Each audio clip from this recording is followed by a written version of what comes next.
مراسم دفن افز نعسان 14 ساله در کنارای غربی رودی اردن که اسرائیل اشغال کرده است.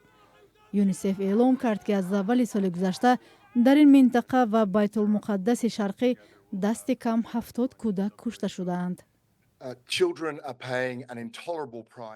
کودکان نرخ گران اوج گرفتن عملیات نظامی و حمله شهرک نشین‌ها در کنارای غربی رودی اردن از جمله در بیتولمقدس شرقی را می‌پردازند.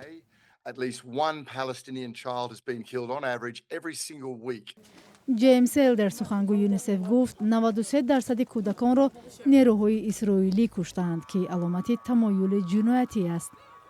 با گفته او بقیه قربانی حمله های شهرک نشین ها، اسلحه ناترکیده یا ضربه های تصادفی نیروهای فلسطینی بودند. ارتش اسرائیل به درخواست ریترز برای اظهار نظر پاسخ نداده است.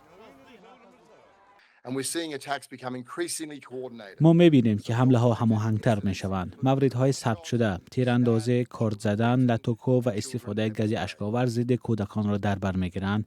این حادثه‌های جداگانه نیستند. آنها به یک تمایل دائمی به نقض دهشتناک حقوق کودکان، اینچنین حمله‌ها به یتیمخانه‌ها، مکتب‌ها و آبانبارهای آنها اشاره می‌کنند.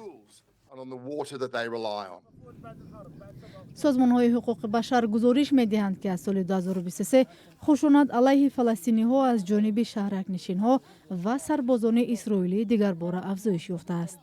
سازمان ملل متحد و اکثر کشورها شهرک‌های اسرائیلی در مناطق اشغالی در جنگ سال 1967 را غیر قانونی می‌دانند. اسرائیل این را قبول ندارد.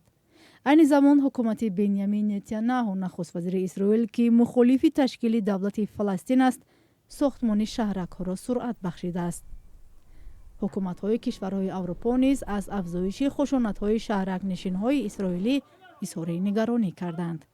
آنها روز دوشنبه درباره تحریم های نو بر ضد شهرک نشینان و هم پیشوایان حماس به موافقه رسیدند.